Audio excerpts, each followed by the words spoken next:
Bismillah. Hello everyone. Okay, so today we're gonna talk about electromagnetism and we're gonna investigate it. So the main points that we're gonna study in this lesson are we're gonna describe what an electromagnet is, and also we're gonna discuss the factors that actually affect an electromagnet or the strength of an electromagnet to decide how strong or weak its magnetism is. Now, we already know from previous lessons that if we pass a current through a wire, a magnetic field will be created around that wire, that it would affect the compass needle. Now, this all started with a Danish scientist, Hans Ørsted. Now, he passed a current through a single wire, like you can see in the figure here.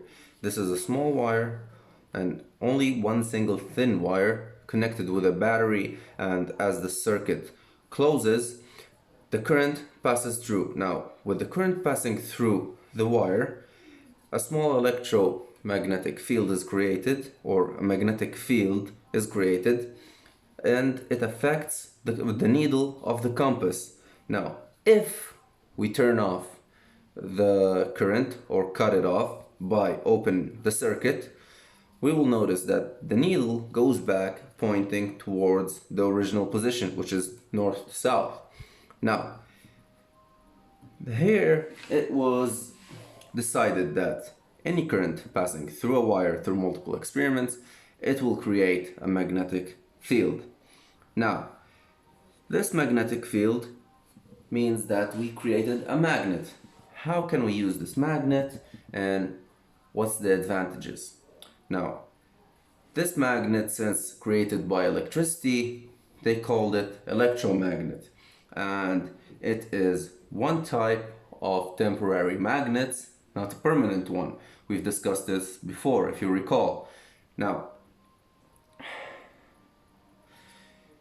if the main points are an electromagnet is a magnet created by electricity or passing a current through a wire, and if there's electricity going through the wire, it becomes an electromagnet. If there is no electricity, the electromagnet disappears, or the magnetic effect and the magnetic field disappear.